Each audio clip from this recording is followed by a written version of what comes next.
Here we go! Welcome to the Nintendo PowerZone. We are a videocast slash podcast dedicated to bringing you the best Nintendo-related topics. I am your host, Nice1983, and joining me are my co-hosts Blues and Jaden Winsong. And ladies and gentlemen, it's our third annual E3 post show, and we're going to talk about all the major news that came out from the annual trade show. But first, guys, how are you doing today? It's all right. Had some shitty computer problem, but now I'm here.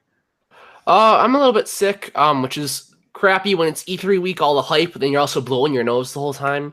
But it shouldn't be too bad for this recording, so hopefully I don't snot up the podcast today. All right, so lots of press conferences, a lot of them pertaining to Nintendo. I guess we can start with, what was it, Sunday? That was Bethesda's press conference. Mm-hmm. So Bethesda announced 3 games. Obviously, they announced the Fallout Shelter, which was available that very day. They reaffirmed their commitment to Wolfenstein 2, and I don't know whether or not we're getting Wolfenstein 2 Youngblood. That's kind of up in the air, but maybe, hopefully, since we're getting the main game, it would be silly for us not to get this extra content as DLC or something. Mm-hmm.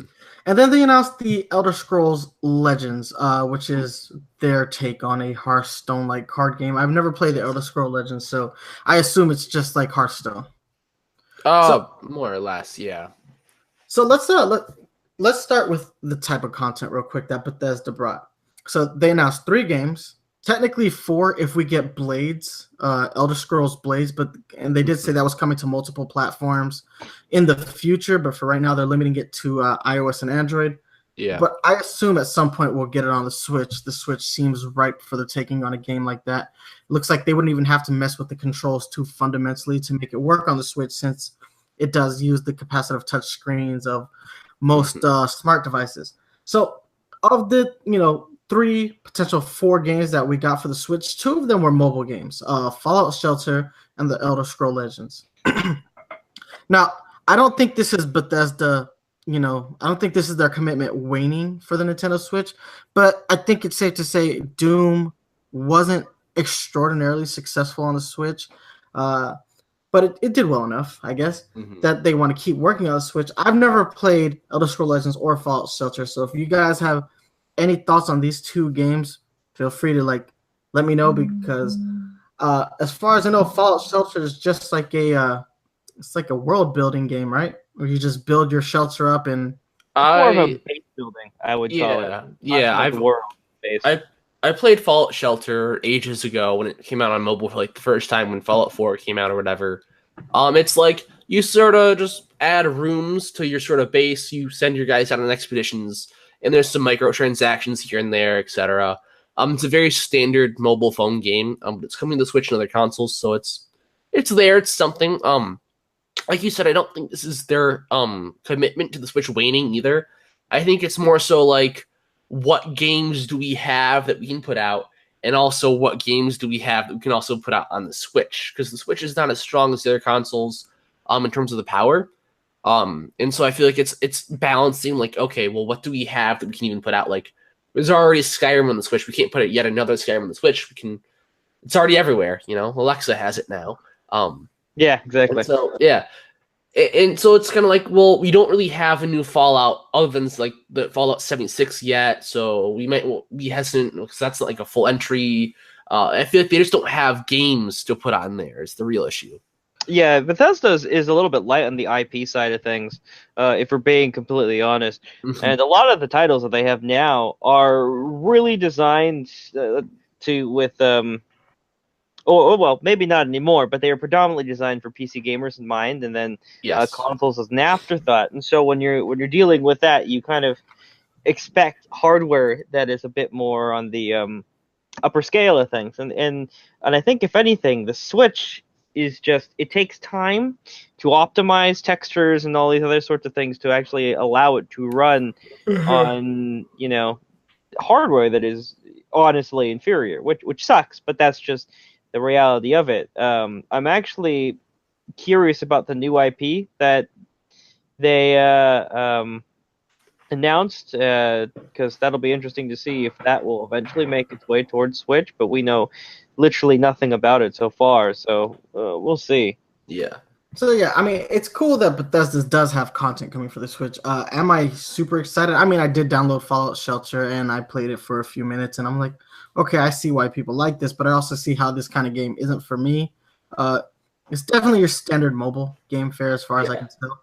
And that's what I think hurts it being on the Switch, because it's not an experience that I would personally associate with something like the Switch. Even though it's a handheld, it's still not like handheld material. You know what I mean? Now I have a question. Does anything you do on Fallout Shelter affect any of the Fallout games mainline? Nah, I don't think so. No, they're just there for funsies. I think they say if it has a compatibility function with the main series of games, then it would be great because it would kind of be like a precursor to like some type of Fallout game for the Switch. But if it has no ramifications, then I just suggest that we move on. Let's not a whole lot with Bethesda, but I mean it was decent enough. There was stuff, nonetheless. Yeah, there was stuff exactly. It was they had a good press conference all around, I thought. Yeah, but it was a little bit lacking for the Nintendo Switch side of things, and that's it made sense considering what they were headlining. Yeah. So moving into Monday's session, Ubisoft started their press conference with this creepy panda dance number for Just Dance 2019. Of course, Just Dance is going to get ported to any Nintendo console. I'm pretty sure they released the last one for the Wii. This one is also coming to the Wii and Wii U, yes. Which is insane. Yeah. That's so weird to me. I mean, like two consoles later, and they're still making games for the Wii.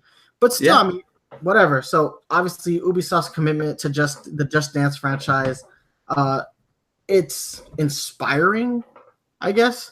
That's one word to use. Yeah. See, one thing that I sort of got to see a glimpse of in terms of Just Dance this year is that like there's a Just Dance cult, and they're a very large cult. They're hardcore Just Dance fans who love the games. They absolutely love these games. And it's actually really cool to see these communities go around Just Dance. Just Dance streamers are really popular. And that's super cool to see, actually. But I kind of like how they didn't like actually go in depth with it. They sort of just gave it its little fun, quirky thing to show that, yeah, this game is coming.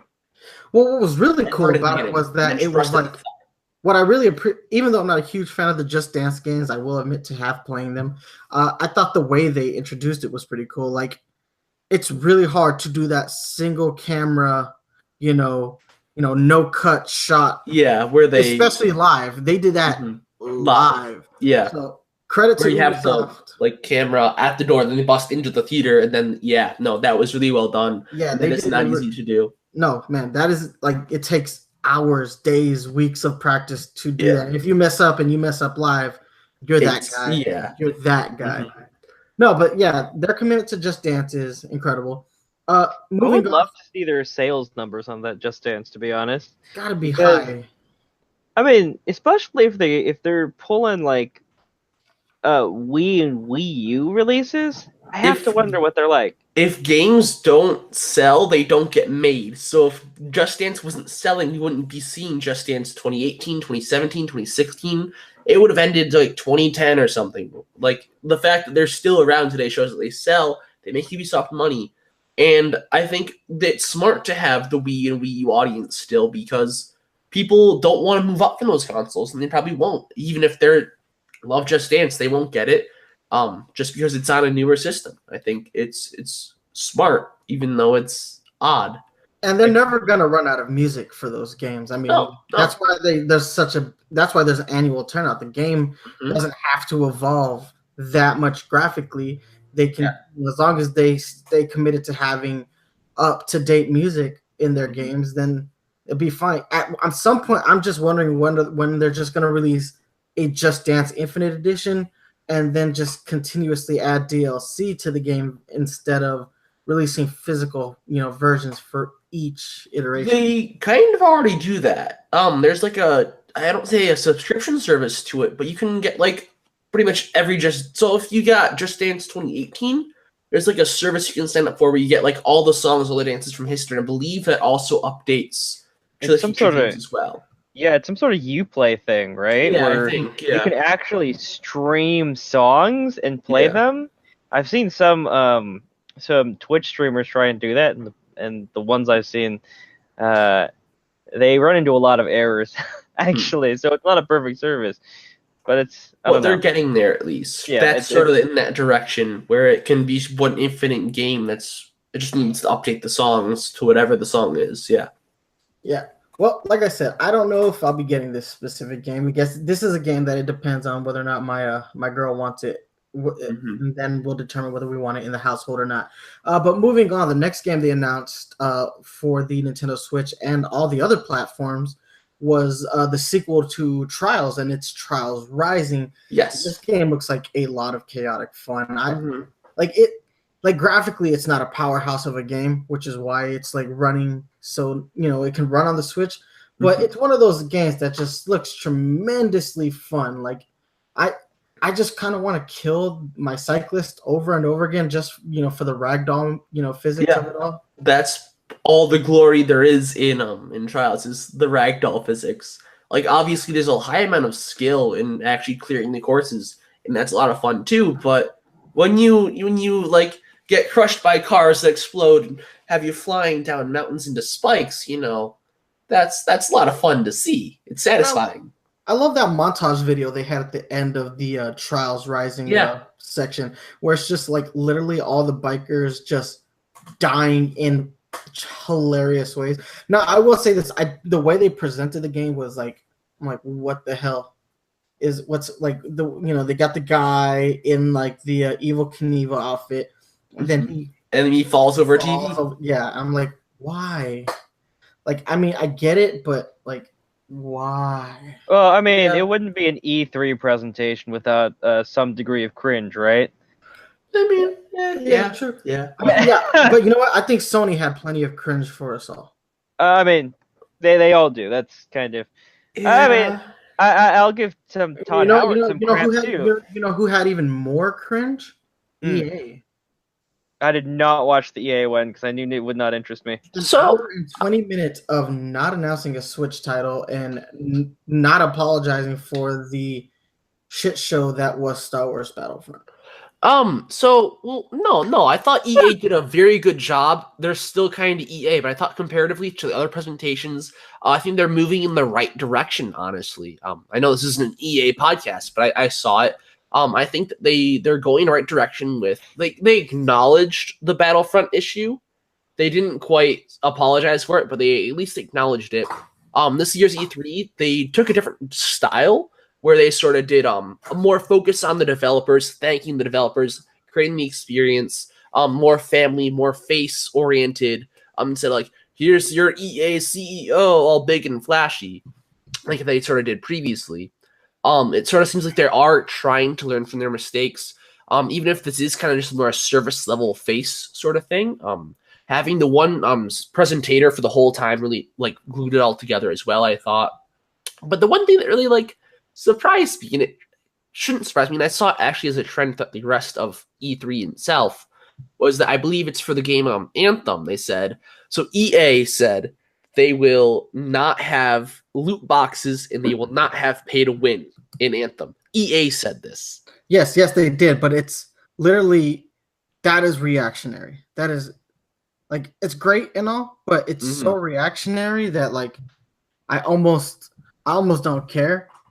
But yeah, it's funny about that. Somebody posted online, I haven't gone to verify whether or not this is true, but according to some of the pre-order whatchamacallits, the deluxe edition of Battlefield 5 is not going to have loot boxes. It's going to have these things called airdrops, which is a fancy word for a loot box.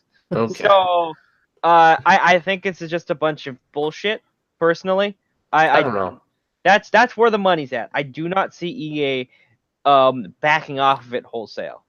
No, look, I'm not here to rain on EA's parade. Like, EA is EA, and I've never really been a tremendous fan of their games in general. The Sims 2, though. The Sims 2 was great. Well, this is EA as a whole. I mean, they tend to go one step forward, two steps back. Yeah, I think this is that one step forward somehow. At least it's a start. But yeah, I think so. So, I mean, if you want, nice one. If you want to check out some of the high point of EA's career, check out the games they released from like 2006 to 2009, 2010. That was a pretty high point, and they had like 3 or 4 good years, and then everything that's been downhill. So I'm not surprised that you're not a fan. I pretty much stopped playing most EA games after they got rid of the Street titles. Yeah, because all I was there for was like the NFL Street, NBA Street, and then a few Madden games here and there. But even then, like now the Madden games are like so far out there. I'm like, I can't play this anymore. This isn't even a game anymore. This is like I might as well just be controlling the real player. Yeah, no, I know what you mean. After that, they had this tremendous showing for the Mario Rabbids Donkey Kong DLC. Fully orchestrated, yeah. Grant Kirkhope, man, just killing it up on stage with that band, and it was great. We got a nice long glimpse at the game on the monitors as they played, and I was like, if I didn't love this game already, I couldn't help falling in love with it with all this Donkey Kong love that they're showing it. Donkey Kong is getting more love from Ubisoft than he's getting from Nintendo. And it looks so good. I was tripped out when I saw it. I was like, man, yeah, I'm glad I bought that season pass when I bought it. Let's go ahead and get it. Donkey Kong has some great movement options, but at the same time, this is a year-old game at this point. They it took them a long time to develop this DLC, but I am glad that it is expansive DLC. Davide Soliani was on the Treehouse Live. This is roughly half of the main game. So that's like what, 10, 20 hours, something like that? The main game's like 30, right? Maybe it took me about 25 hours to beat. No. Yeah, they said it's roughly half. I don't know if that's gonna, how hard it's gonna be, and what the replay value of the Donkey Kong DLC is gonna be versus the main game, but it all looks very good, and I feel like they've really nailed Donkey Kong. Yes. That's a considerable amount of content. I was hoping that they'd announce a sequel of sorts. Just say, we're working on another one. You don't have to, like, this is what we got in the pipeline. We're making another one. But happy with the Mario DLC. plus Zelda. Hyrule Battle. Rabbids plus Zelda. That would be insane. Yeah. Well, I'd play that game. It could just be the exact same thing too, though. But just instead of Mario and Mario characters, you have Link and Zelda and with Rabbids. Exactly. What's nice about this DLC, though, in general, is that it shows that Nintendo's really willing to open up the wheelhouse. We thought it might just be limited to the Mario characters, but now seeing that apparently, according to the development team, they had to work with a separate development team because they had to work with the Donkey Kong team, and that's completely different than working with the Mario team, and that the Donkey Kong has to act in this kind of way. He can do these type of things. So that's kind of cool. Like that they're opening it up. I can't wait to see what else Ubisoft has in store for their Rabbids characters and what other crossovers we can look forward to. Speaking of crossovers, it's a good transition point. Starlink Battle for Atlas. I was already excited about this game when they announced it last year because I thought the NFC like toys looked really good. And I know we're in this market where Toys to Life has significantly dropped off the face of the earth.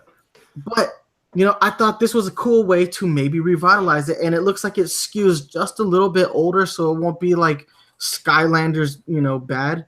Because Skylanders are like really bad beat 'em up games.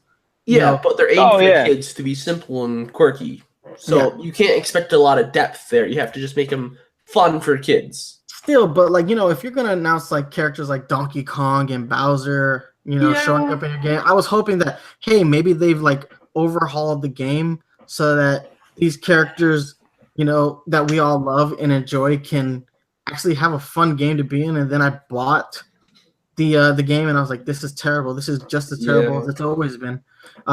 And the quality of those figures was even worse. Yeah, like Skylanders had some decent quality in the beginning. They kind of stopped the quality though. Yeah, it just dipped after pretty much that first game. Once it became an annual franchise, that was pretty much it for the quality of the figures. Yeah. But well, Starlink looks like a good game as far as game content is concerned. It looks like it looks like a better version of No Man's Land, maybe a little bit simpler. You mean No Man's Sky? Or No Man's Sky, what did I say? It looks very different from No Man's Sky, but aesthetically it has some of the same ideas in terms of the planet landscapes. So it reminds me of that, but it looks like a simplified version of that. Yeah, I mean, I like the idea that you can go from space to the planet. So in that sense, it very much is like No Man's Sky. I mean, No Man's Sky was really basically known for its procedurally generated crap. So we don't know if Starlink is going to follow the same suit.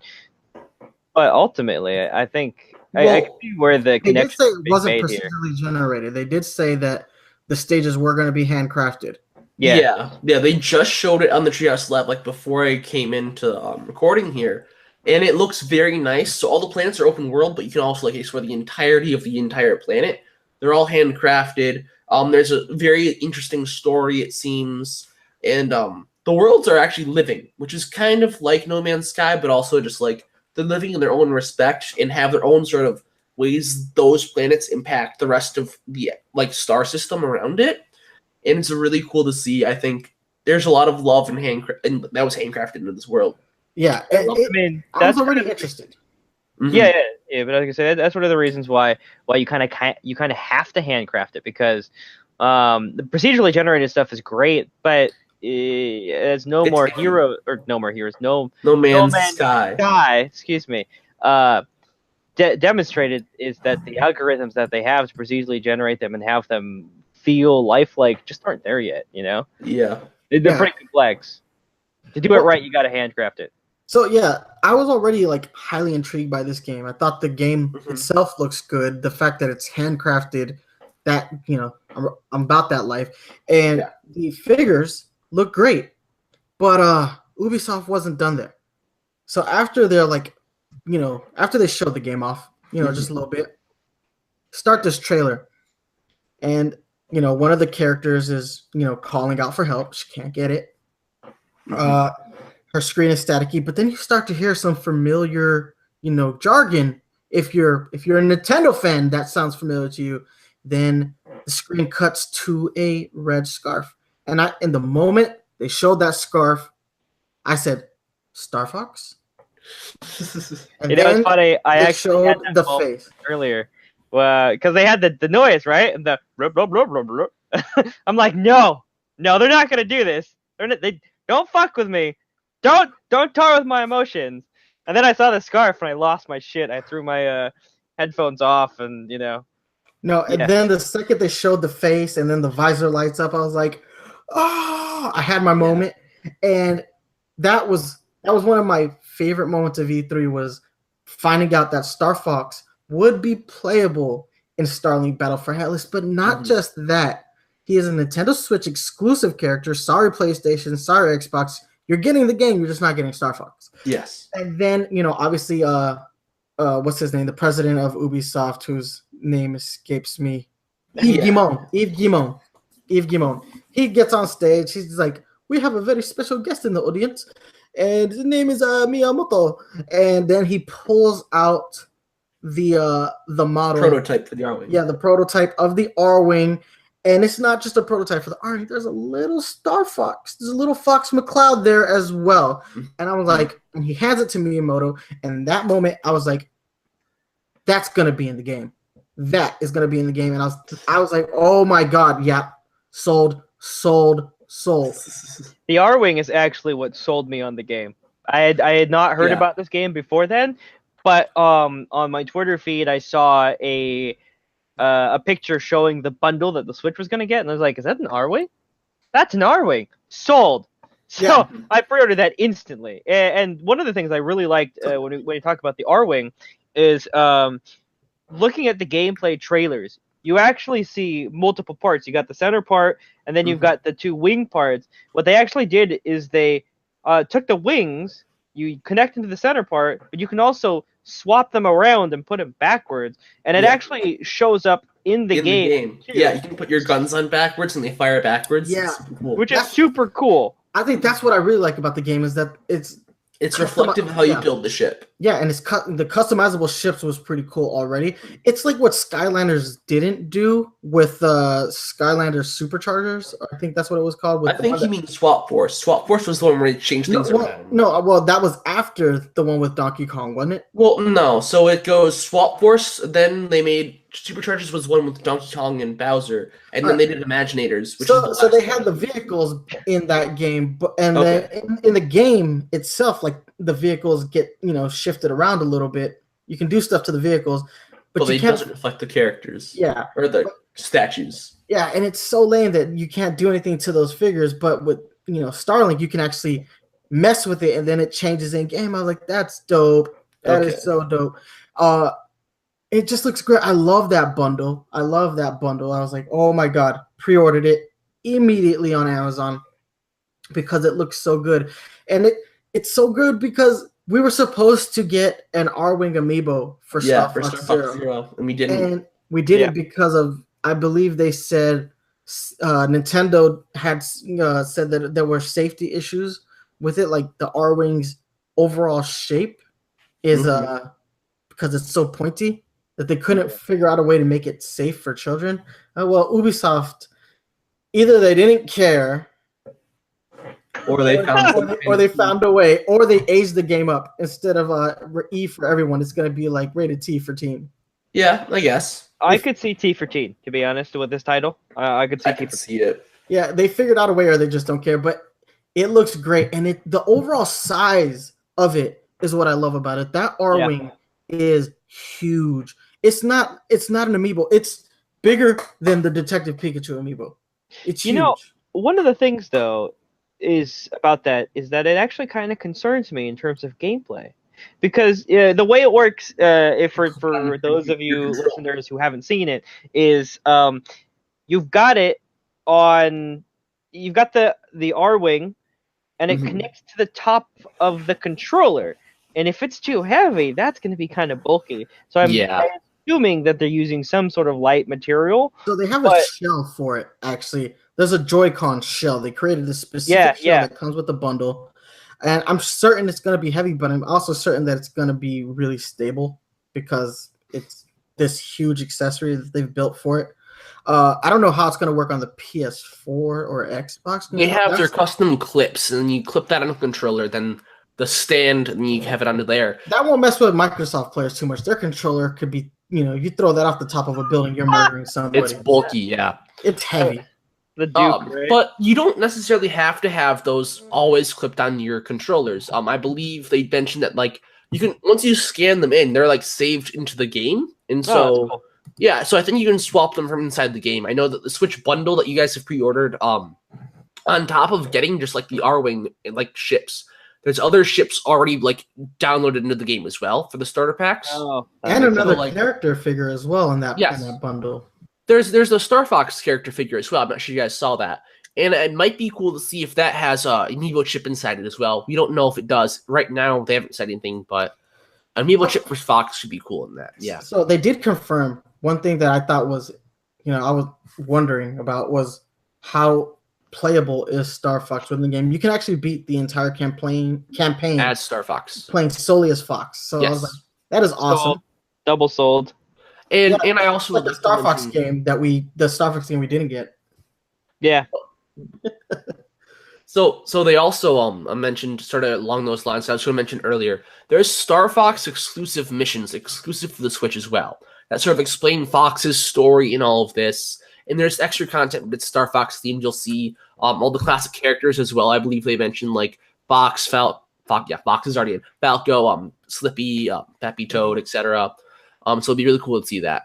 Yeah, that game has me excited, and it had me excited last year as well. Yeah, exactly. I was already amped for it, but the inclusion of Fox McCloud and the rest of the Star Fox crew, that is just a really good deal for Nintendo. Like that, Yes. that makes it the definitive version of the game. Yeah. For fans. I mean, just like Soul Calibur 3. Exactly. We're already starting to see like a shift in like people's desire for games on their console. Like they're waiting for the Switch version, or they're waiting to see if there's going to be a Switch version because they like that portability.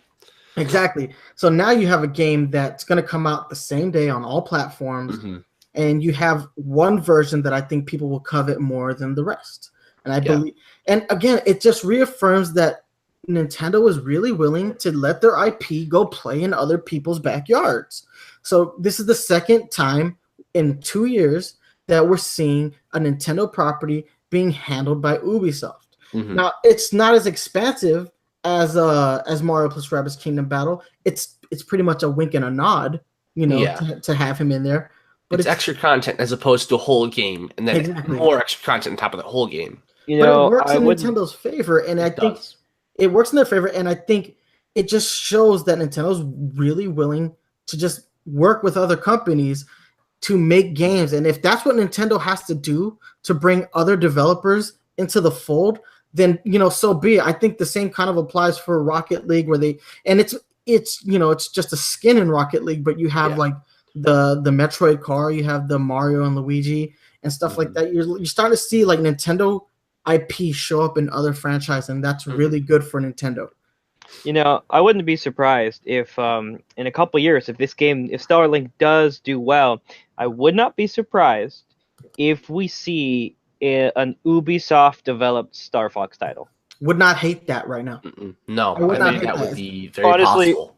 Ubisoft has been pretty on top of their game in regards to most of their games lately. So if any big AAA developer company, I'd choose them out of all the other ones. Ubisoft really turned it around. Their first like real major decision in doing that was saying, we're not paying for the Unreal Engine anymore. We're going to create our own engines. And there's nothing wrong with Unreal. I think Unreal is a great engine. Look at Kingdom Hearts 3. It looks gorgeous running on Unreal instead of the white engine anymore. But at the end of the day, that was the beginning of Ubisoft saying, we're a AAA developer. We're a AAA third-party developer. We can make better games. Now, that doesn't mean they didn't run Assassin's Creed into the ground. It doesn't mean they didn't run Prince of Persia into the ground, because they did. They ran those franchises into the ground, and they had to go elsewhere. And obviously, licensing, they're doing great with. Obviously, the South Park games are selling. They've begun to fix Assassin's Creed, and their relationship with Nintendo is really phenomenal. And as a Nintendo fan, we're getting great games out of it. So I appreciate that.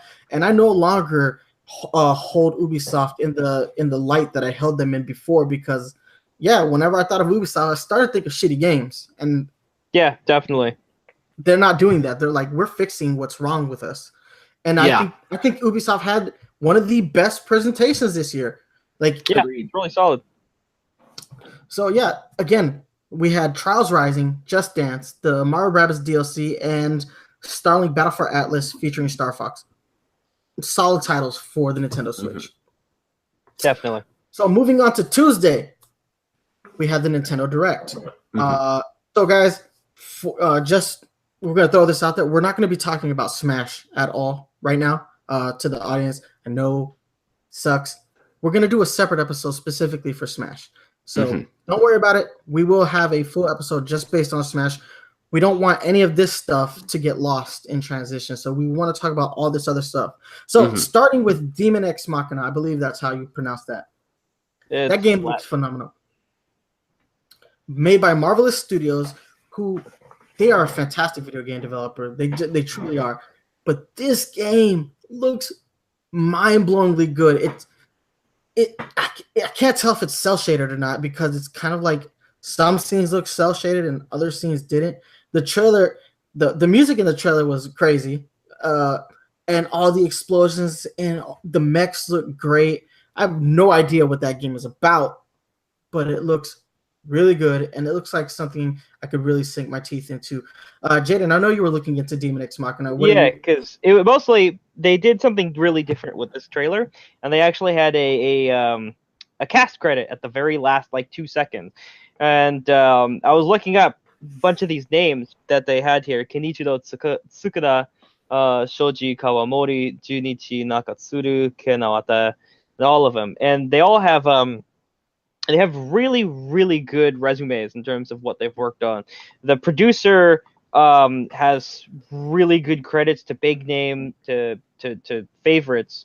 Armored Core, he's credited for the good ones. Armored Core 2 and 3, and Silent Line. There were some other games as well. It's problem with some of these these people is that they don't have their credits all on one thing. Blue Dragon Plus, Lost Odyssey is probably one of the biggest hits. Well, they made Monster Hunter Story last year. They also made Monster Hunter Stories, A Story of Seasons. He's got a really, really good track record of producing games. So the guy who did also the studio that's helping develop No More Heroes Travis Strikes Again. Yes. Yeah, they do. That's one of the other guys. The one of the ones I was going to mention later 51. Is you find out that a lot of these guys have worked together on a lot of these big title games. Shoji Kawamori, he's the mecha designer. He's mostly known for Macross, which is a huge series in Japan. Really, really well known. Armored Core again. So if this game looks a lot like Armored Core, it's because they're getting a lot of the same people. Well, it looks fantastic. Like I like how the trailer showed mostly gameplay. Like they showed a lot of gameplay in that trailer, and everything I saw I liked. I mean, I could do without the music, but I mean, I know there's a contingency of the audience that love that song. It got them extraordinarily hyped. But yeah, it looked great. The development studio behind it, top notch. So I'm looking forward to this game. 2019 release. Unfortunate, but that's a kind of a trend with the direct in its entirety, where we saw a good number of 2019 titles. I'm just calling it now. This title is gonna be really good. Yeah, I believe so as well. I think it's gonna be fantastic. Actually, yeah.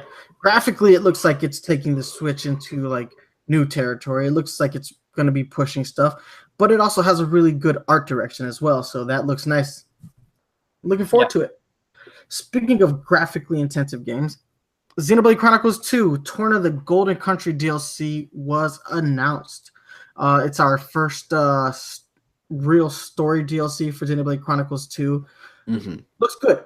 It's officially going to be a prequel to the main storyline, so we're going to see. It's the Aegis War that it's always talked about in the game story that prefaced the current events that we have. And the Treehouse Live specifically showed Adam today. Yes. Which was cool. I was like, cool. I'm glad they showed that before we went live today, because I was wondering how much of this we were going to see. I was wondering if we were going to get small segments or not, but that's not all. As far as what they showed yesterday in the Treehouse Live, they showed off the Battle Challenge DLC, which includes Shulk and Feora. Yes. Yeah, that was pretty interesting. I like the way that Shulk and Feora transitioned into this new world as far as the art direction is concerned. Xenoblade Chronicles 1 is a fantastic game, but it's ugly.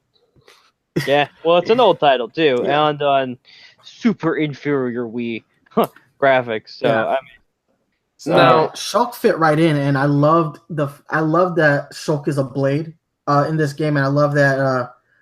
I love seeing Rex hold the Minato. I just the sight of that that's so freaking awesome. I will say this: it's cool that Shulk is in the game. I'm a little bummed that Shulk isn't playable within the content of the main story, only accessible in the Battle Challenge. I would love to use him in my second playthrough. I don't care how much sense that doesn't make. I don't care. It's my second playthrough. Let me do what I want. All right. Yeah, no, I get you.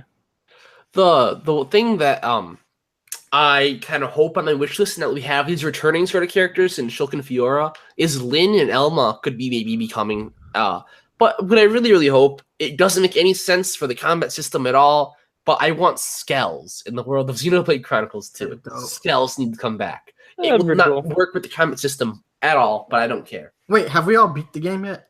Nope. Okay, so we'll stay away from spoilers content then. All right.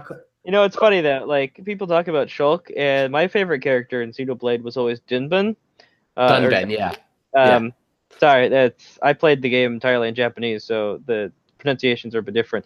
But mostly because he's a cool character. And second of all, because his Japanese voice actor is the same guy who voices Vegeta. Oh, I did not know that. Listening to him talk is just kind of like, that's wicked cool. I would love to see him show up in Torna. Yeah, as well. Somehow. Well, they did say Antos at some point in that trailer, who, if we were all paying attention to the storyline, is the third Aegis Blade. Yes. So I'm assuming that story, the Golden Country, will show where Antos went specifically. Mm-hmm. Maybe not, but we'll find out. I mean, the last thing, the Battle Challenge DLC dropped today, so if you bought the season pass, you can play with Shulk and Feor right now. Mm-hmm. One of the things that I found confusing, though, about Torna, the Golden Country, is that the release. Mm-hmm. It hasn't been made clear, at least from what little I've done digging, is whether or not it's purely digital, or are they going to have a physical copy? Because there seems to be some indications that there's going to be a physical copy of this, and I'm kind of like, well, that's kind of weird because it's its own game, but it's not its own game. You know what I mean? Yeah. Mm-hmm. I'm actually concerned with the way they've waffled on the release date for this. Yeah. Like, wasn't it September initially, and now I think they said December. I'm actually just confused as to when it's actually going to release at this point. Because I believe, like, literally they said September, and then later again they said December. I was like, which one is it? Yeah. But game looks good. DLC is out today, so if you bought the season pass, go ahead and try those battle challenges out because they look hard, but they look like they're a lot of fun. Plus, there is a mission for Jin that takes place concurrently with main story events. So Jin does something off screen, and when you get to that portion of the game as Rex, Pyra, and the crew, you see the aftermath of what Jin's done. In this DLC, you get to do what Jin does. So I thought that was pretty neat. Mm-hmm. Very cool. Adds to the story, especially because I don't think we got enough of Jin in Xenoblade. Agreed, yes. All right, so moving on to the next game. This one was a surprise for me. Super Mario Party. You know what I was more surprised about is how interested I actually am in this title. Yeah, it looks good. It looks like it's going through what Mario Tennis went through.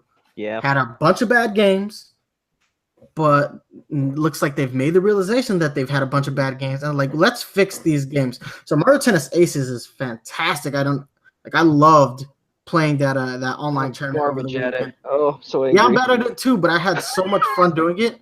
I feel like I'm pretty good. I spent that whole day sick to my stomach, and that's all I did that day was play the online tournament that last Saturday. So yeah, I enjoyed the hell out of that game, and I cannot wait for it to come out. And this game looks equally as good, and it's competitive Mario Party the way it should be, not like Mario Party 10 and 9 where you ride in the car together and everybody wins. That's not how board games work. It's not Mario Party unless you're simultaneously destroying your relationships at the same time. I'm just, Exactly. It's not the same. Yeah. The mini games look really good. They utilize the Joy-Cons extraordinarily well. There's a mini game where like you have to sear a cube of steak. You have to, do each side by flipping the Joy-Cons. Like, that looks like a lot of fun. That'll be very interesting. That looks like a game that could have been on 1-2 Switch, and it would be a lot of fun. It looks just like that. What has me the most curious, though, is the multi-tablet feature that they're starting to throw in. That's the worst part. They've showed this game multiple times in Treehouse Live, and they have not talked about how that works. Yeah. And I'm like, how are they doing that? It's magic. It's witchcraft. Yeah, no, I'm convinced that it's witchcraft because for those of you listeners / viewers who haven't seen the trailer, you should go check it out. But they show two tablets side by side, and on the screen there's these little like pathways, like kind of like a maze. And what you see them do is you see them move one tablet to the other side of the tablet and flip it so that it completely changes the maze layout.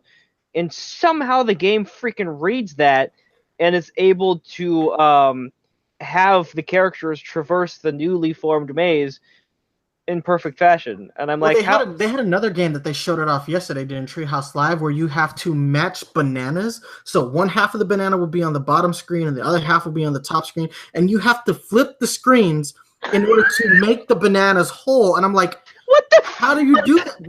What did you do? How does this work? This makes no sense whatsoever, but it's awesome. It looks so good. So that's what's got me curious. I'm convinced it's black magic. It's black magic, though. No, I might be crazy because I very clearly remember a couple months ago at this point I think talked about a patent that was discovered that could allow for this in the Switch.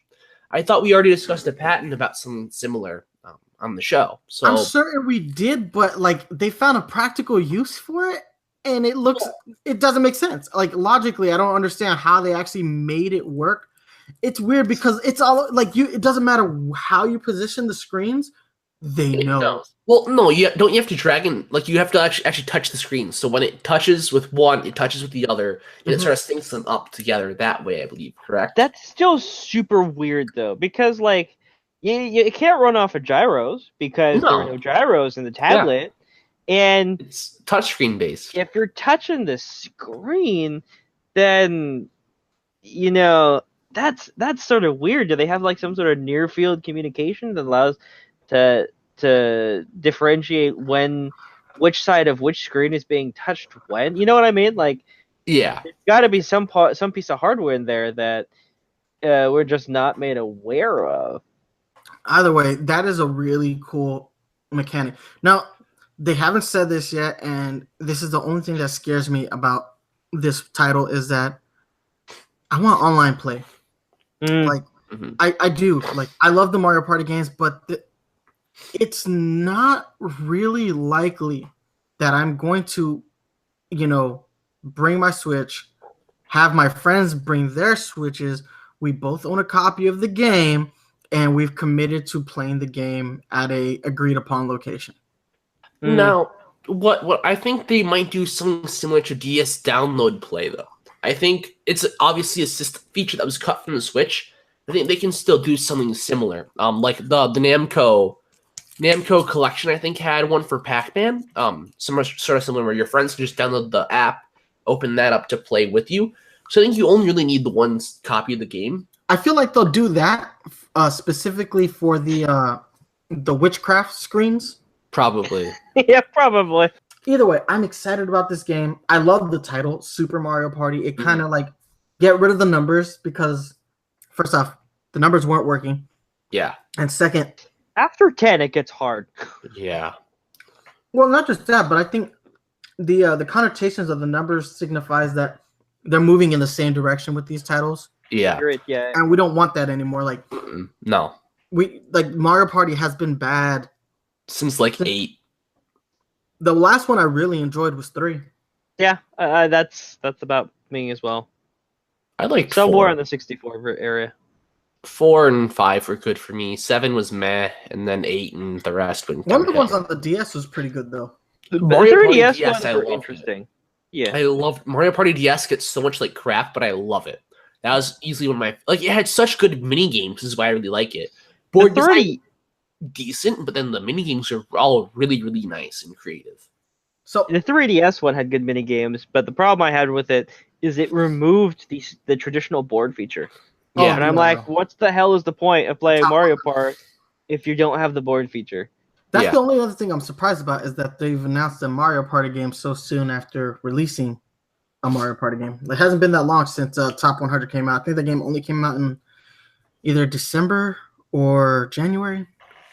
I kind of feel like Top 100 was them kind of just looking at how people saw Mario Party. Could have been a market probe, yeah. Well, I don't know. So I feel like, they weren't really the top 100. I think it was just sort of a mix mash of games they thought they could throw in this. But then I think they sort of looked at that and said, okay, what do the fans actually really think about these mini games? Do they think that this one's actually good? I think it's more like it was a complete lie. It's not the top 100. It's we're figuring out what the top games are actually. I have a completely different outlook on top 100. Top 100 is Nintendo saying we've sold a lot of Switches, but we've sold way more 3DSs, and we just need to release anything for the 3DS just to maintain those sales numbers. That makes sense. I could see that as well. Yeah. I'm not saying it's a bad game. I'm just saying I didn't buy it. Yeah. Because I can't play Mario Party without, the traditional Mario Party. All right. Moving on. A huge title was dated. Fire Emblem Three Houses is the title. And they've made some design changes to the game as far as the way the battle mechanics work. It almost looks like you control a party, and it just looks different. It reminds me of Advance Wars a little bit. Yeah, it's very Advance Wars, I'd say. You control your own little small armies instead of units now. Yeah. Yeah. Graphically, it looks good, but it's not pushing the hardware. That's the other thing. It looks good, but it's not really pushing the hardware. And I'm like, man, I really thought the Fire Emblem team would come out real hard on this game. I guess that does not surprise me. That does not surprise me. I mean, Fire Emblem is known for its character-driven stuff. Not so much. The gameplay's been always pretty okay, but it's the character-driven. It's kind of like their cash cow right now. So. It looks good, though. I mean, Fire Emblem's never had good visual in terms of the environments. Like, you look at the GameCube and Wii era for the games, and like those could have been a lot more visually impressive, but they weren't. And you look at 3DS games, and like they were very nice looking, and the environments were pretty nice, but at the same time, it's still like the environments were still just very basic and simple. And I think that's sort of they don't want to focus on those though. I mean, I think but like it's this weird boat where Fire Emblem Heroes graphically looks better than Fire Emblem Three Houses. I would agree. That's off-putting to me in a sense. I was like, why is the third-party Fire Emblem game the third-party mobile phone with like I don't know. It's weird. But I like the changes. It looks really interesting. I love the Advance Wars. So they show the main characters sort of walking around like an open world. I think they did something similar in Fates. Fates? No, not Fates. Echoes. Yes. Echoes, yeah. In Echoes, and that was really weird to me to see in Echoes. But this looks even more just like it looks almost like a traditional like open world JRPG instead of Fire Emblem for like the hub worlds. Look, Fire Emblem got really popular like 7 years ago here. After Awakening. Awakening was what kickstarted it. Yeah, it had been around for ages, but Awakening caught people. Yeah, and they haven't really deviated from Awakening. They haven't, no, at all. Pretty much, like each game has been the same. Now, granted, they've expanded a lot on the stories of each game going forward, but since Awakening, like gameplay hasn't really shifted. I'd be really interested to see. I would say Fates kind of shifted. Or not Fates. I keep saying Fates. Echoes really shifted. Yeah, but Echoes is a remake game. Yeah, Echoes is a remake. They can't exactly. Yeah, they can't really derivate too far from the core before pissing people off. I mean, Square Enix is running into that with 7.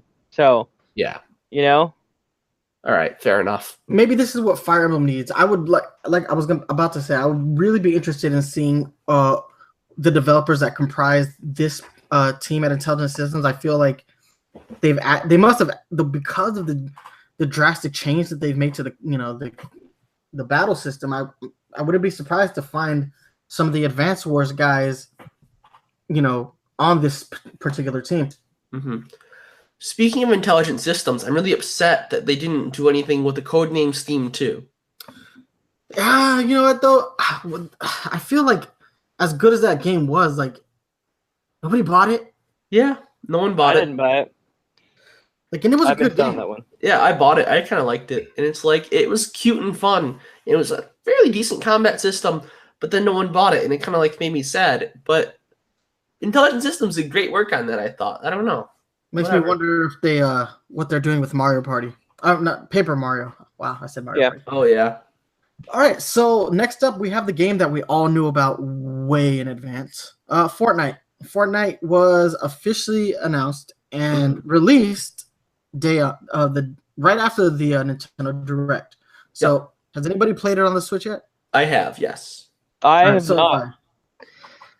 It's a fairly smooth transition. I've had a couple of frame rate hiccups in a couple of matches, but nothing too nothing game breaking. Like I've had the same issues playing it on the PS4, so nothing game breaking. There is a little bit of controversy with Fortnite, and that has to do with Sony. The same thing happened last year with Minecraft.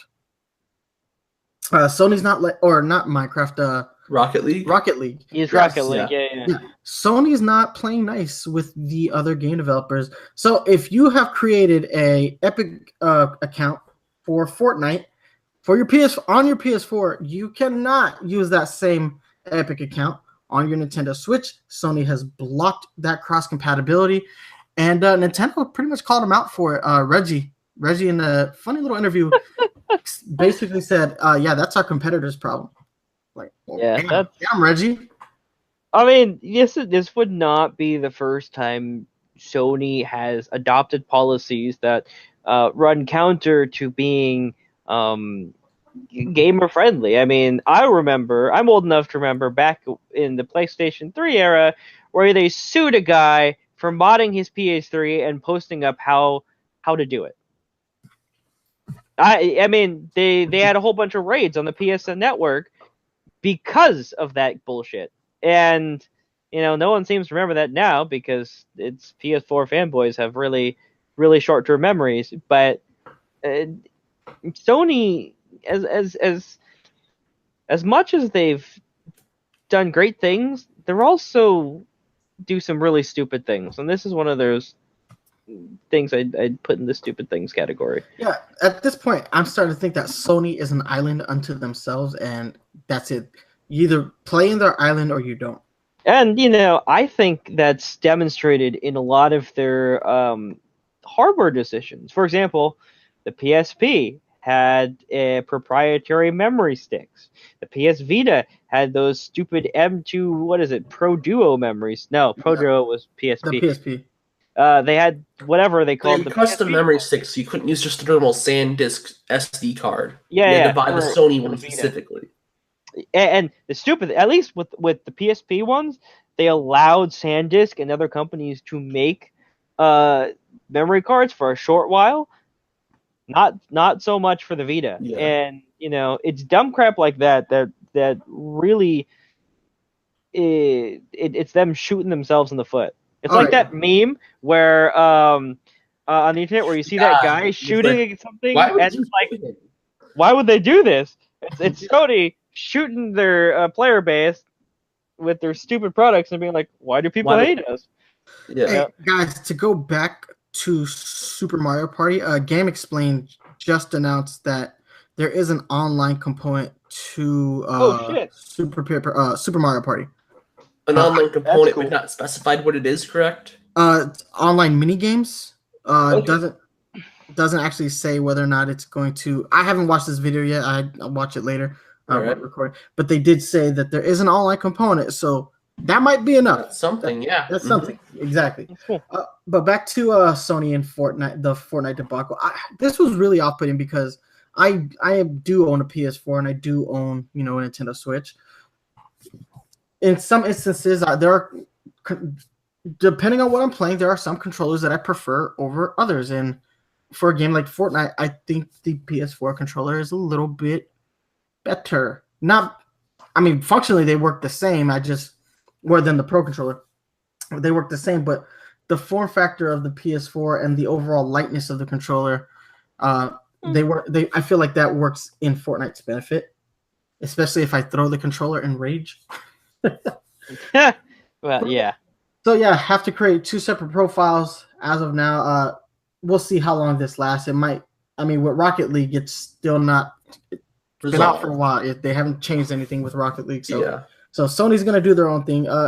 As far as the game itself, Fortnite's nothing new. No specific Nintendo Switch content of note.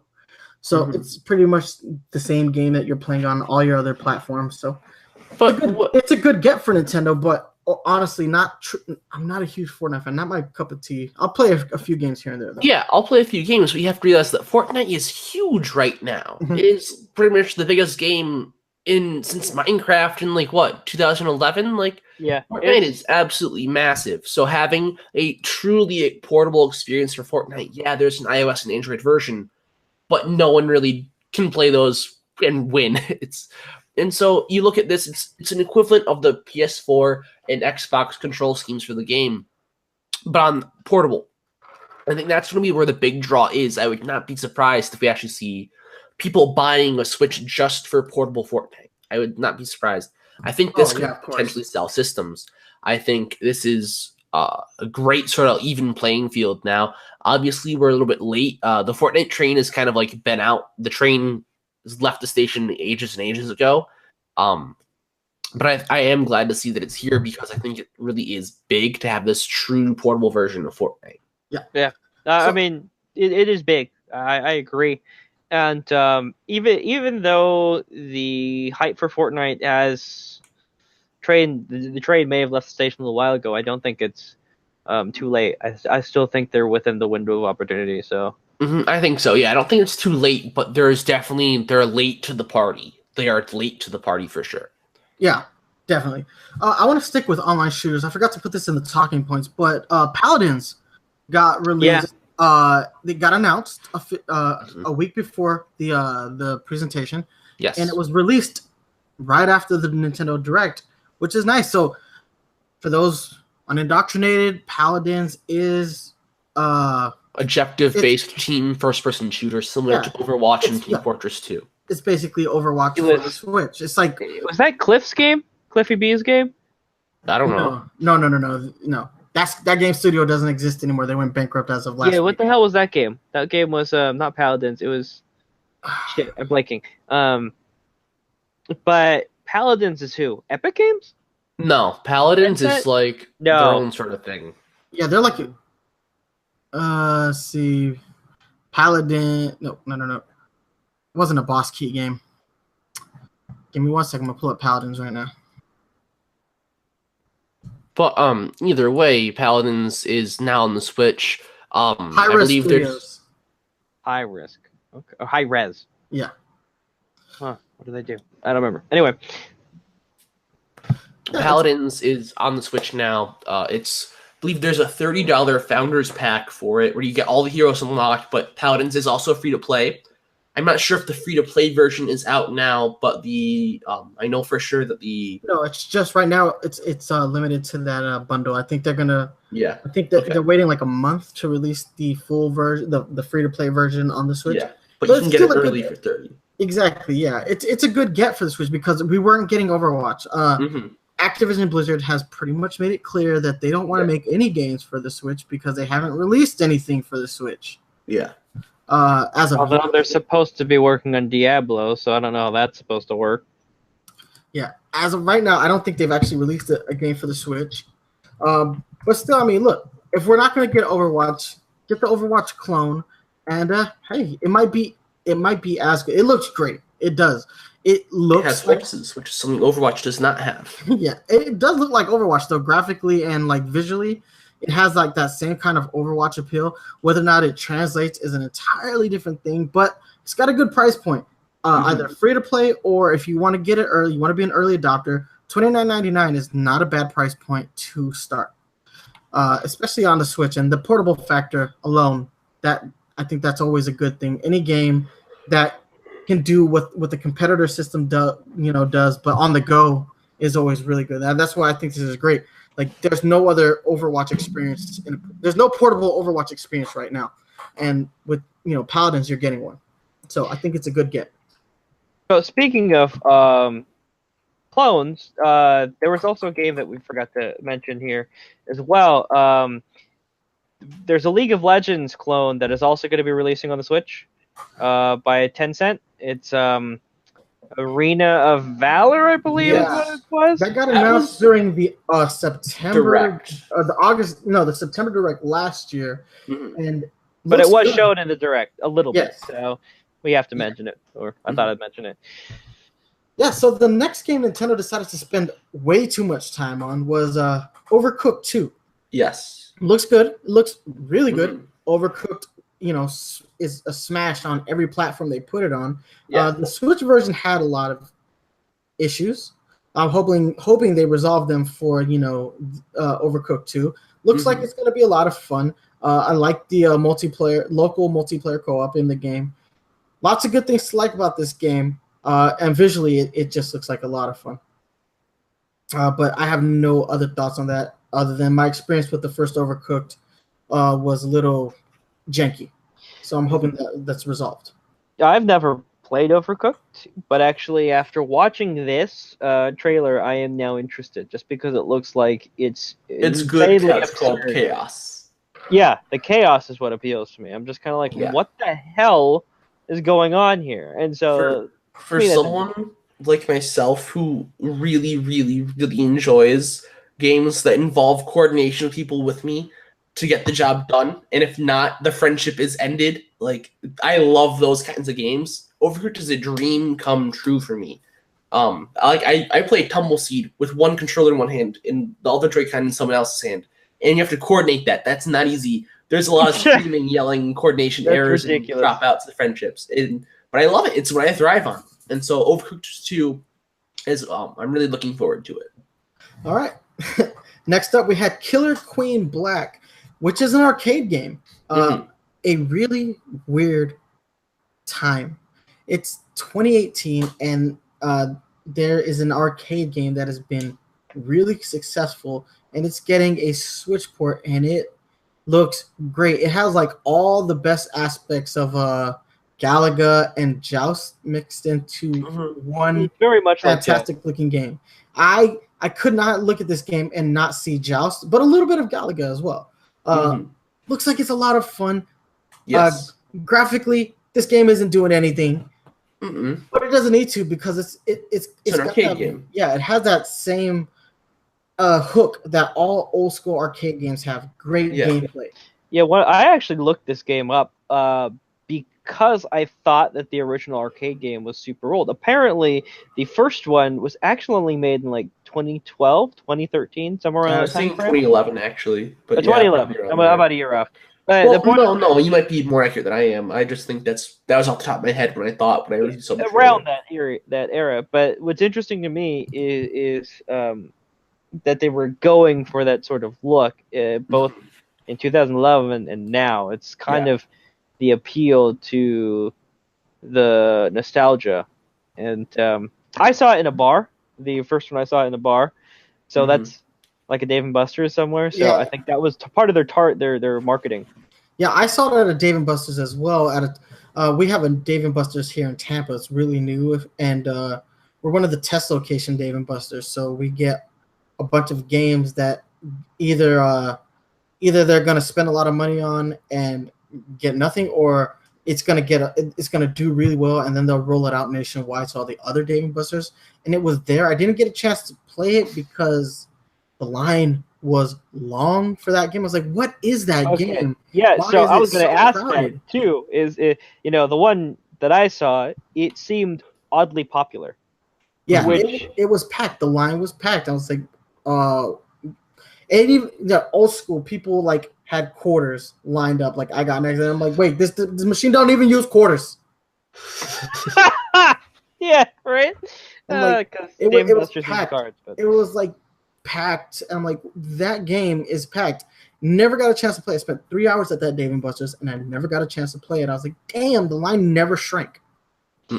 Yeah, and so that's one of the reasons why I think Killer Black coming to the Switch will be an interesting opportunity. Yes. So, it's the right kind of game. Like, especially when you have, the Switch is kind of ripe for like old arcade games, like obviously Donkey Kong, Neo Geo, Sky Skipper. Yeah, exactly. Which got announced today in Treehouse Live was that Donkey Kong Arcade Archives was announced, which a true arcade port of Donkey Kong, like an arcade perfect translation of the original Donkey Kong game. Cool. Several different versions of Donkey Kong. You have the original early Japanese version, and then you have the Japanese version, the regular Japanese the international version. Mm-hmm. So, guys, start practicing. I want to see those kill screens. I want to see recordings of those kill screens. That'll be fun. The Switch has proven itself ripe for arcade-style games, and that's not just limited to games, traditional arcade games, but games such as fighting games. SNK Heroines has gotten some new footage, new touch-ups. Exactly. Yep. Moving on, Hollow Knight got announced. I'm not familiar with Hollow Knight, but I love the art style. It's beautiful. I love Hollow Knight. I cannot wait to get it up again on the Switch. I have been waiting. Actually, I don't have it yet, but I want it.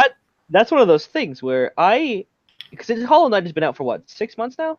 No, at least a year, if not a year and almost 2. Has it been already 2 years? Yeah, but probably it's been out a while now. It's been out for so long, and they've been so hush hush about it that I honestly thought that we would never get Hollow Knight on the Switch. Well, they announced that it was coming ages ago, and they even mentioned that in the E3 Direct. It's like we said this was already coming, but it's going to come out today. So you're welcome, everyone. Yeah. So there was a glut of games released day of the Direct, like immediately after. So there's Fortnite and Hollow Knight, and then there's Paladins. Also Paladins. But then you also got Arcade Archives. Donkey Kong is released now, and I believe Sky Skipper is also announced or playable right now as well. Exactly. And as far as Bethesda's press conference, Fallout Shelter was released immediately after their press conference. So we got a glut of games this week. Yes. So that was really nice. Yeah. So they tried to sneak one past us in their montage. Dragon Ball Fighter Z was officially announced for the Nintendo Switch, and they did it in like the most lackluster possible way. It's almost like they knew that Microsoft was going to show Jump Forces, and they're like, we can't show this game. We can't spend any time on this game because Jump Force got announced. And by the way, I just want to say that Jump Force, best trailer, period, for E3, minus Last of Us. But we knew The Last of Us was coming. So Jump Force coming, like the hype of Jump Force, phenomenal. So good on you, Microsoft, for screwing all the other developers who are or console makers who are getting this game, and nice way to steal their thunder. But Dragon Ball Fighter Z officially getting announced for the Switch. Fighting fans rejoice because this is the one you've been asking for. I know a lot of people who held off on buying this game, hoping for a Switch port, and I was one of them. I said, if it comes to the Switch, I'll get it, but I'm not going to buy it on the PS4. I'm not a fan of the PS4's online infrastructure. Like, it's not bad. I'm just not a huge fan of it. So I just decided to hold off on this game until it came on the Switch. I wanted the portability aspect to come into play. So it's here. I'm excited. I wish Nintendo had dedicated actual time to it, but it is what it is. Obviously, Brendan mentioned SNK Heroines. Yep. Got a new was trailer. also showcased. But in that better and better. And in that same montage, like things that were barely shown was like Ark Survival Evolved, as well as like a Minecraft little pixel version of it. And I think that's a weird thing to sort of glaze over, because Ark Survival Evolved has a fairly big following. I would say it's a very impressive game in terms of the graphics, and so, but they also generally put that in there. They put that in there sort of like mixed in with the Dark Souls remastered and a lot of other sort of more powerful games. And I want to touch on this. I'm concerned because Ark Survival got announced for iOS and Android as well, so I'm wondering what experience we're getting on the Nintendo Switch. That's a good point. Are we getting the full version of that game, or are we getting like the free-to-play Android, mobile version? Yeah, exactly. So that's the only concern I have. I would not know. I did not know that those were coming to mobile. But either way, we are getting Ark Survival in a fashion, and I think that does show promise. I think they mashed it in with like Dark Souls that's coming, Wolfenstein, and so I think people need to. This is where I want to step back from the big picture, just E3, and just where the Switch stands with these other third-party titles that aren't just quirky, fun, cutesy graphics or indie titles. Dark Souls is fairly big. It's fairly powerful. Like in terms of graphic stuff, we have Payday 2, we have Doom, we have blanking already, Wolfenstein. Thank you. And it's not nearly Skyrim. It's not quite what the other systems have. Sony has way more. Microsoft has tons more. But it's not a wasteland either.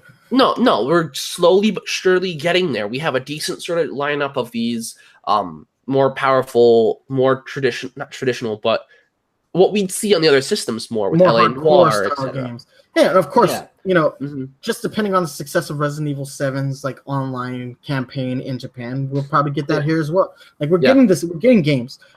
Day and date, that's completely, we're not there yet. I think we're getting them. I think, the big issue that I really have in terms of just those games now is that, like, they get them first. All their systems get them first. I think that's the thing that needs to change. I think we need to be on there on the same day as the other systems. I think Ubisoft is doing a great job with that, with Starlink Battle for Atlas. We're getting Trials Rising as well. So I'm really happy that Ubisoft is sort of thinking, well, we can, like, do the Switch version and the other ones the same time, no issues. Other companies seem to be faltering on that a little bit, though. Yeah, I mean, Bandai Namco, I think is the one to have dropped the ball the most so far, because Bethesda, they're releasing titles that have already been released. So it's kind of not their fault. But this is just what Bethesda does at this point. It's just re-release games. Yeah, but they do that same thing on their own on the other platforms too. Is that they re-release?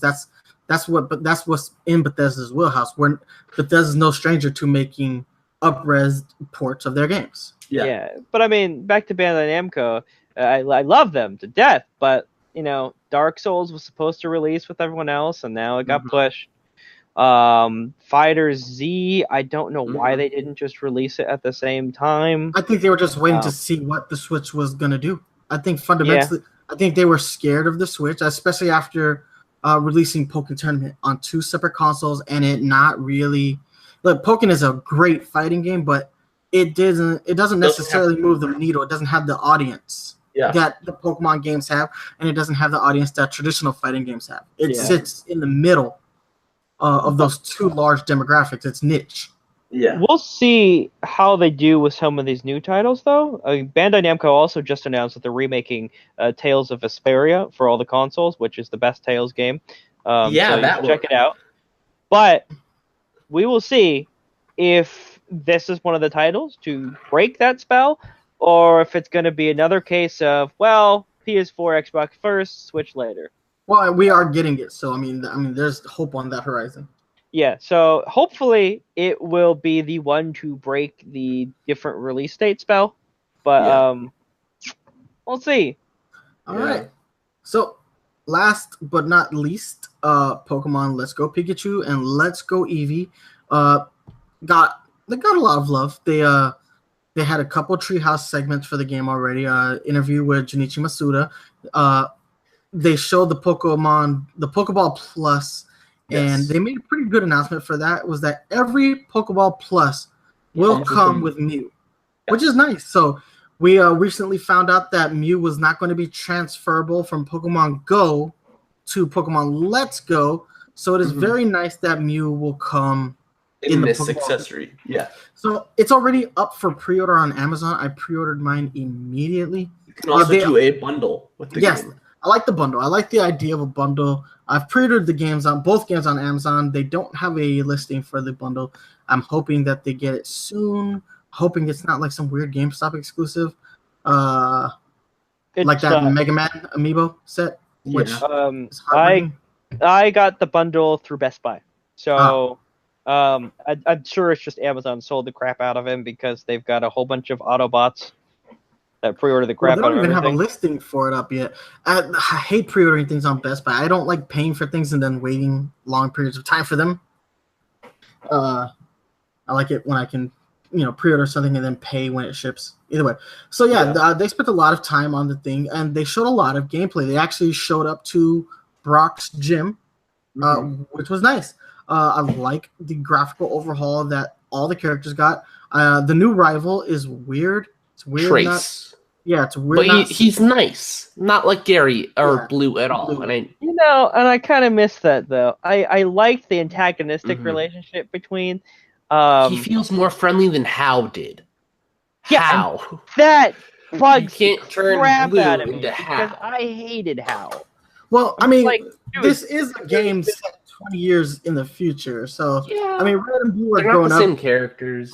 It's weird. I mean, it's in Kanto, but it's like this future version of Kanto. So I guess Brock is like 36 in this version of the game. He still looks pretty young, honestly, but who cares? Brock's aging real well, man. I need. But Professor Oak is still alive. What? Right? I'm sure Oak takes good care of his body. There's no way. No. Oak is immortal. He's just got to be a god or something. There's no way. So yeah, I mean, the new rival, he looks interesting. The gym battles look great. It was nice that they showed us gym battles. It was I mean, they did kind of limit it to 2. They did show it as like a 2-player thing, which was really nice. Like, just show me what the single player is gonna look like as a single player experience. But as far as how battles work, they work the way they're supposed to. Although Pikachu knowing double kick is a little OP. I was like, why did you give Pikachu? It's like it was a way to make Brock easy for people who pick Pikachu. That's what it was. I was like, oh, come on now. But it's interesting. So I at first when I saw them talk about Pokemon Let's Go Eevee and Pikachu in the Direct, I was like, well, you just had an announcement for this. You don't need to announce it here. Like, I get we're getting more details, but like now is not the time to show this. But so I was really upset about when you saw it in the Direct, because like that was time it could have been spent on another game, etc. But then I saw the Treehouse Live gameplay, and I am 100% on board with this now. That gameplay there was what sold me on this game finally. Yeah, it's like we finally get to see it's more traditional Pokemon than I expected. Like, CP is still like a factor in Pokemon stats, but they also have actual stats. They have 4 moves instead of 2. And the ride Pokemon look great. I love. You know what I love? I love the candy system in this game. I love you can use the candy to individually increase individual stats. It's kind of like how super training and hyper training are, but on a much more accessible scale. It's much more accessible. Like super training was a pain. It's a better system in just overall. Yeah.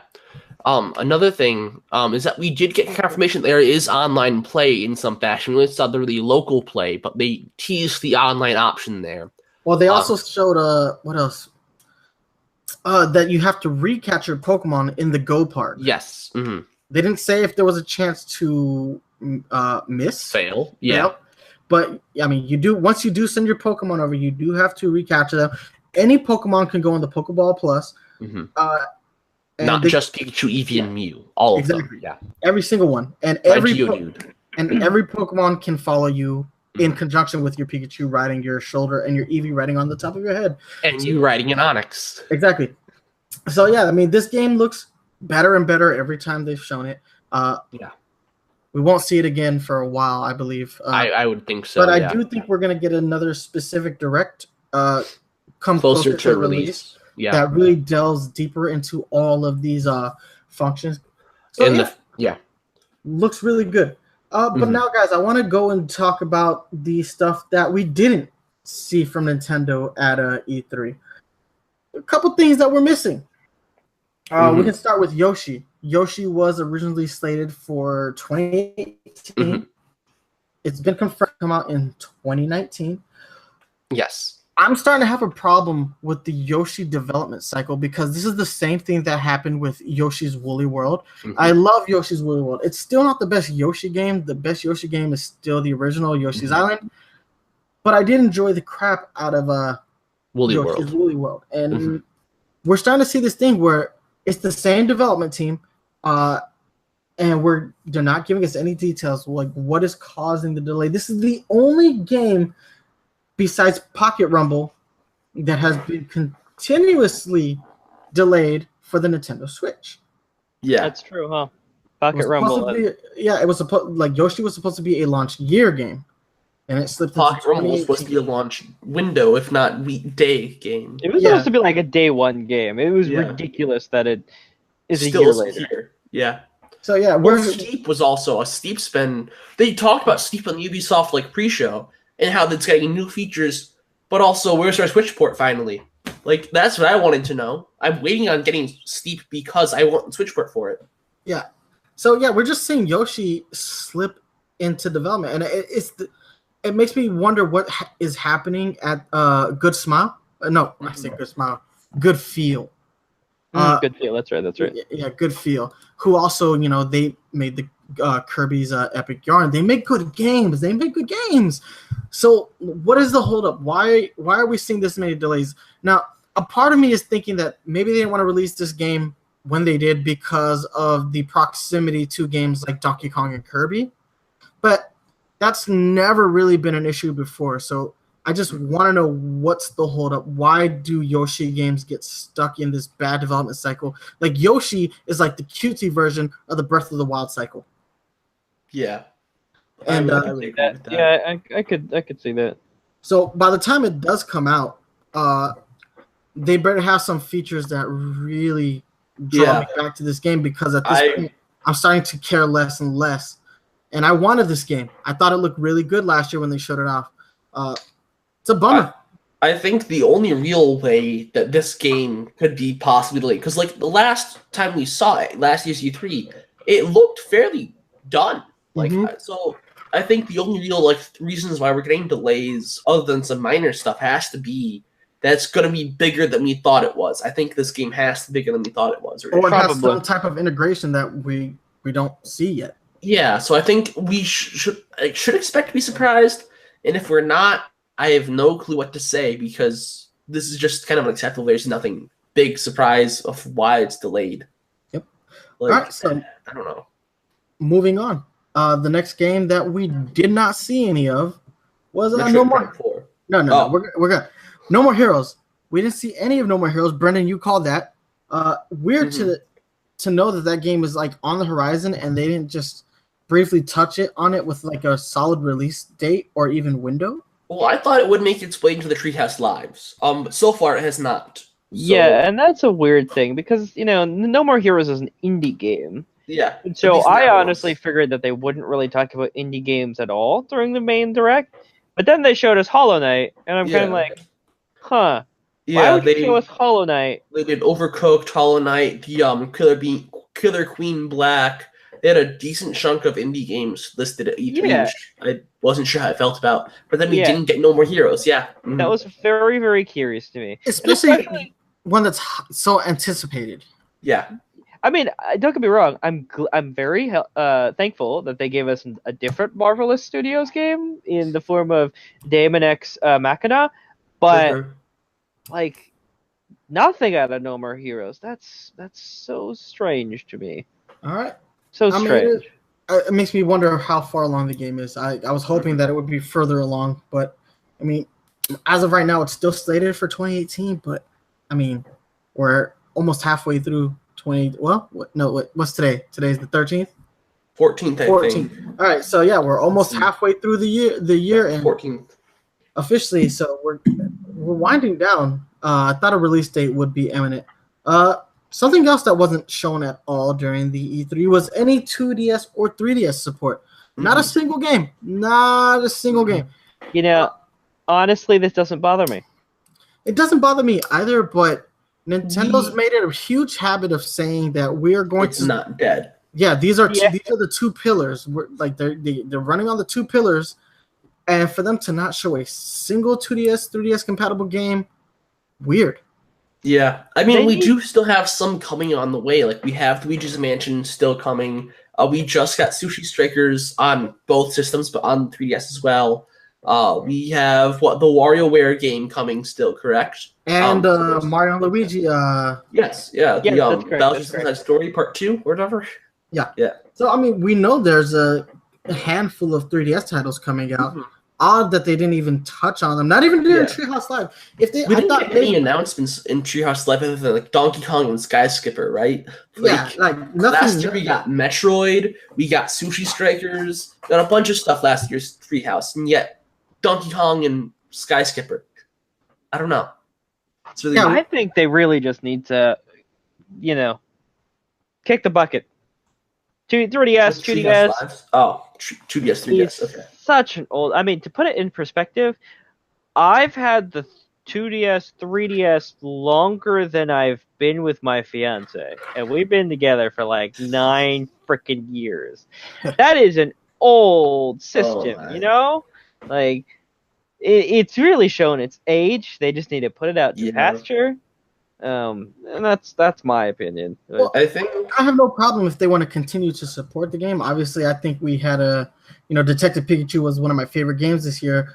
But it's just, if you are supporting it the way that you say you're supporting it, show us something. Opportune time during the Treehouse Live to just show us something, because actions words. I mean, not for nothing, but like they've shown a lot of Smash during this year's Treehouse. Like 90% of Treehouse this year has been Smash. Mm-hmm. And obviously, you spent a whole event on Smash, so to show even more Smash almost feels unnecessary. By the way, I do want to just go ahead and say congratulations to Zero for becoming the only 2-time Nintendo Smash champion. Mm-hmm. Still don't like you. Oh. I mean, no, but if I were more conspiracy theory keen, I would almost be concerned that there was so much Smash shown. I don't think that's the case. I don't think there's anything to worry about. But I know some people are going to be out there thinking like, oh, this is the doom of Nintendo, blah, blah, blah, blah. They've got nothing. And I'm just like, you're full of shit. But all right. So next up, we did not find out about the mysterious Retro Studios title. And the Star Fox and Starlink was like almost like a weird, like cruel joke, because the last major rumor we've got about Retro Studios was that they were working on a Star Fox racing game. Mm-hmm. So it was weird to see Star Fox show up. It was weird because it's like, like synergy is a thing that I think Nintendo doesn't quite grasp. If Retro is actually working on a Star Fox racer game, the synergistic thing to do would be to show Starlink and then show the Retro Studios Star Fox racing game.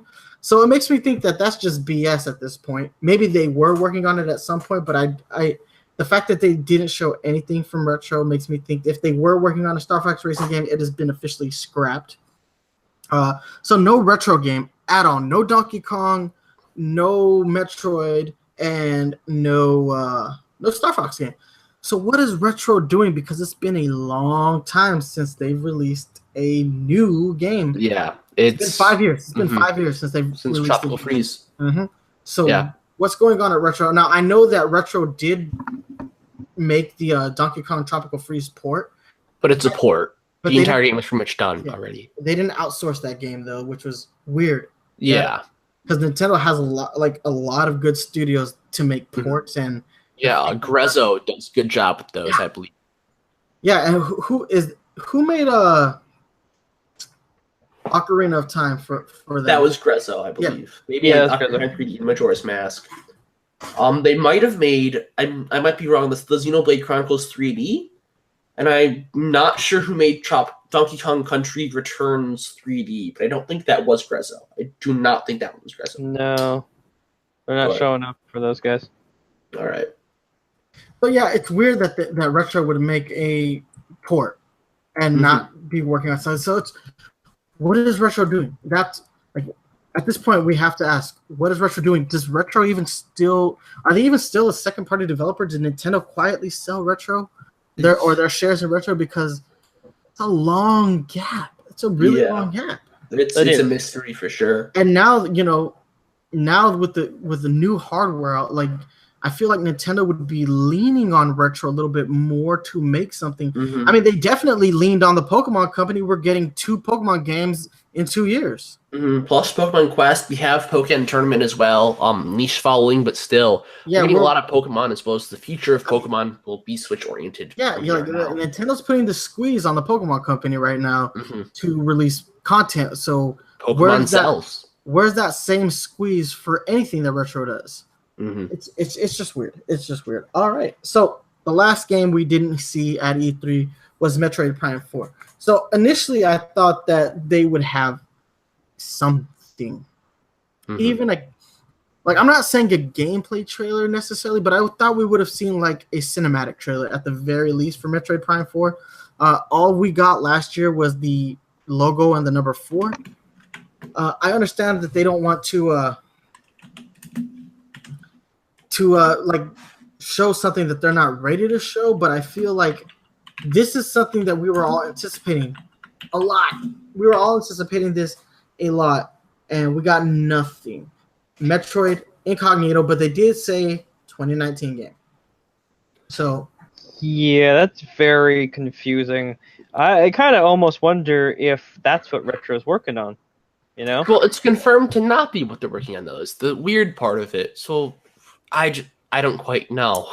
Yeah, but they never specifically stated which studio was working on Metroid Prime. I mean, yeah, that is also. So it's just weird. It's either a bait and switch from Nintendo or I understand the game's not far enough along in development that they can show anything, but like, and at least a bit more info. Like, tell us that it's still coming, right? Yeah. I don't know. So, we also didn't get something else, right?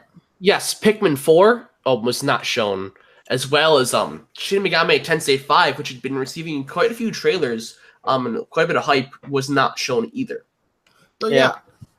So there's a lot of stuff that we just didn't see on the Nintendo Switch or from Nintendo at all, and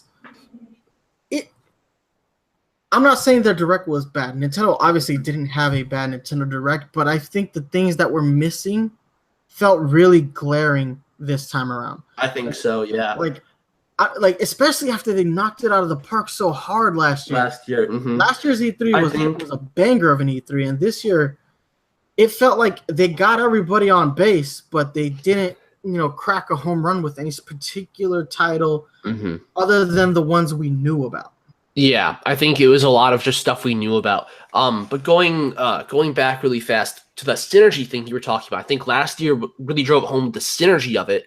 We had Metroid Prime 4, but then we also had the Samus Returns. I think that's that synergy where if we had gotten, Starlink Battle for Atlas, Star Fox, but also Star Fox game, that would have created a huge burst, a huge synergy this year as well. I think the winning formula was either announce an Animal Crossing or Pikmin game, doesn't matter which one it is, to at least say that Metroid Prime 4 is still coming, and then give us the Star Fox game with the Starlink Battle for Atlas. I think that would have killed it. That would have given them the hype they needed. 100%. That would have been a home run right there. Especially you already have Smash, you have Fire Emblem, you have Xenoblade. But I mean, going back to the presentation as a whole, still, I think there's a lot of things done wrong from the perspective of a non-Nintendo fan, or even as someone who doesn't share the same interests as maybe us. So whereas last year there's a bit of outcry in terms of all the anime games that Nintendo showed. And then this time we start off right at the bat with Daemon X Mechanica, and it's like, well, that's super anime. Maybe that's not for me.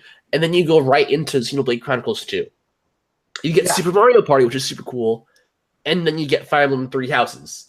Right. So the first 4 games you show, 3 of them are already just anime games. And I think that shouldn't be a turnoff to people. I think gameplay is what matters. But I think a lot of people were turned off this year by that. I think it's a great time to be a Smash Brothers fan. There's a lot of new info, but having over double the rest of the stuff dedicated to Smash is a bit much for people who are not into Smash. I think people who aren't into Smash really got shortchanged this year. So that's also kind of unfortunate. It also, it presents bad optics to people who don't want to dig deep. And to look beyond the thin veneer surface. Yeah. Because then you have those idiot fanboys who are just like, oh, ha, ha, Nintendo had 0 games because they only showed Smash for 30 minutes. And I'm like, you clearly didn't really watch the thing because they had a whole bunch of stuff in the Direct. They just focused on on Smash the most. But the problem is when you've got optics like that and you have idiot gamers who don't pay attention to things, you're gonna have situations like that. And I think the direct formula as a whole is not good for that sort of idea.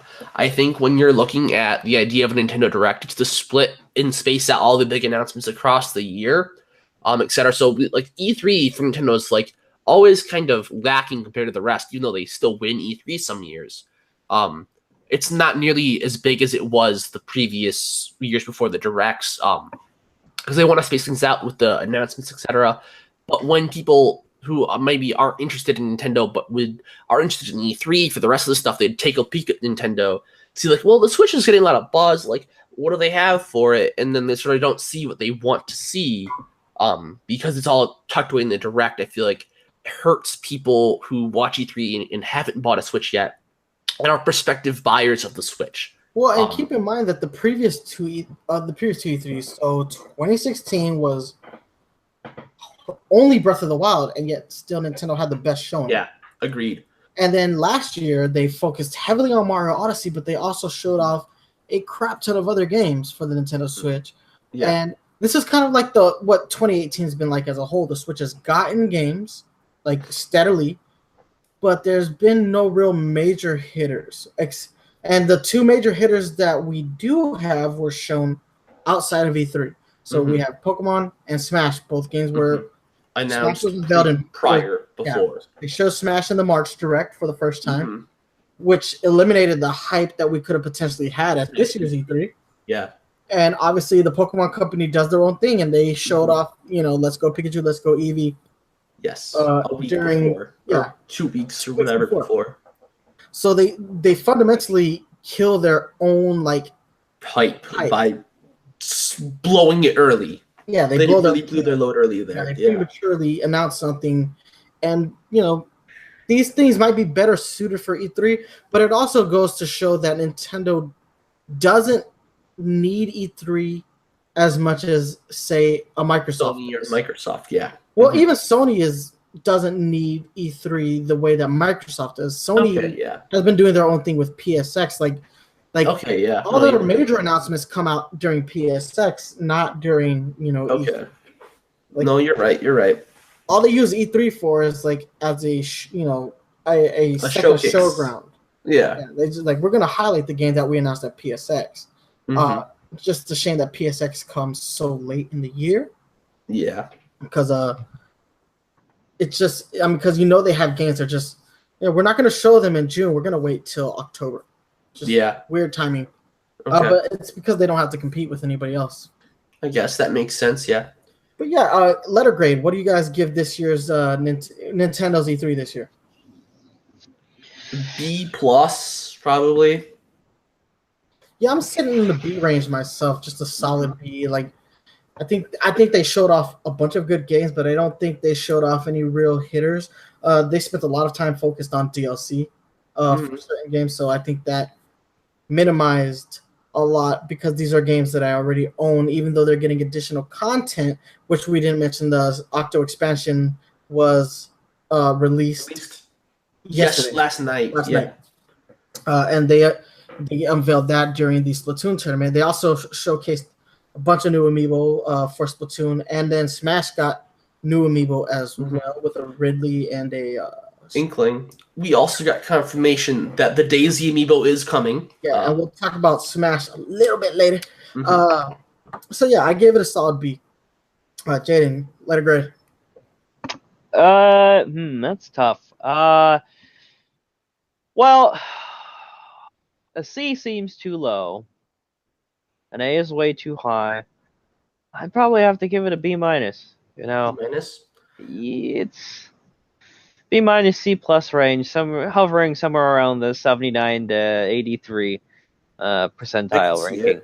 Yeah, because how I sort of do my rating is people who like Smash, how excited they must feel. People who don't like Smash, people who wanted these other games, and what they actually showed, was it new, was it not new?